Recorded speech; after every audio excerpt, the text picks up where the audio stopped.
TJ, in your previous video you discussed the importance of direct mail marketing. What is the next lead source that you would recommend to your realtors? Yeah, in the past videos we went through online leads and direct mail, and now we're getting into open house. That's got to be number 3 on the list. It is a phenomenal way for agents to meet face-to-face with customers, and that's really what we need to cover next, is leveraging open houses. The first question you might be asking is, well, I don't have any listings, so how am I going to get open houses? I mean, the great thing is that we've got wonderful internal relationships here at my firm, and so what happens with the brokers here is that at each one of our company meetings, we are holding open what opportunities we have for open houses. So, Jane has a listing and Jane says, Barbara, you can go ahead and hold that listing over. So that's one of the great ways to do it. If you're working somewhere else and you don't have that network set up, you can certainly call other agents and see if they're willing to let you hold an open house at their property. So there's always opportunities out there. We just try to make it a little bit easier here by always promoting the idea that any agent in our firm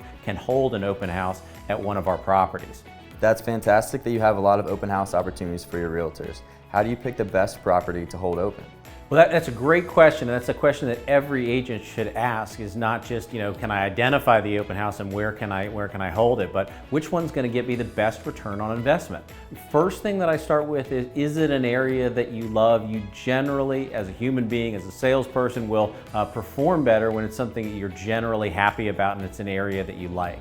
But I would also look at what's the traffic count in that area? How many people do I think might be able to come by? That's a key component.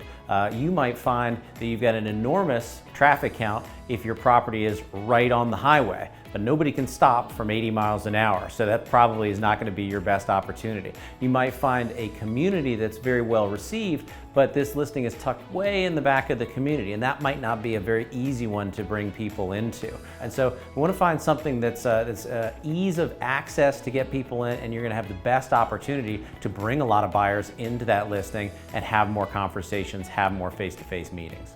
How do you coach your realtors to best prepare for an upcoming open house?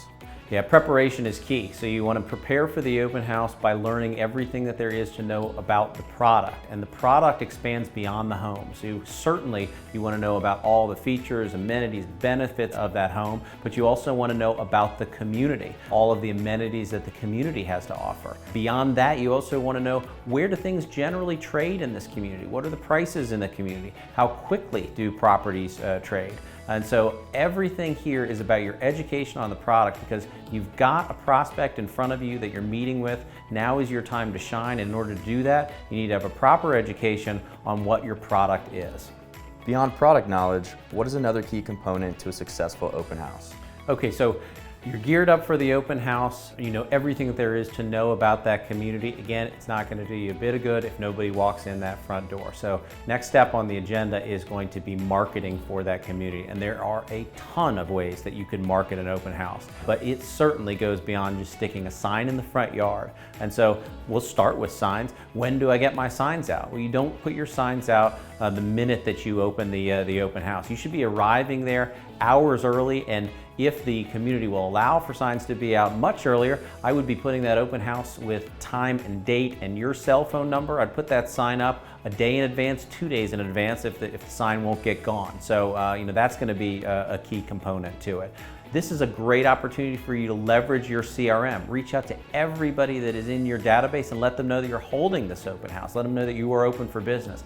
Even if that consumer does not come by that open house, you have now created a touch point showing them that you are out there in the field and that you are working. Who do we want to have come by the open house? Anybody who will come by. These are all relationships for you. And so I like to leverage the community itself. And so go out, whether it's hand-delivered, door-to-door invitations to come into the open house. If I have enough time in advance, a direct mail into the community, inviting all of the neighbors to come by and to take a look at that property.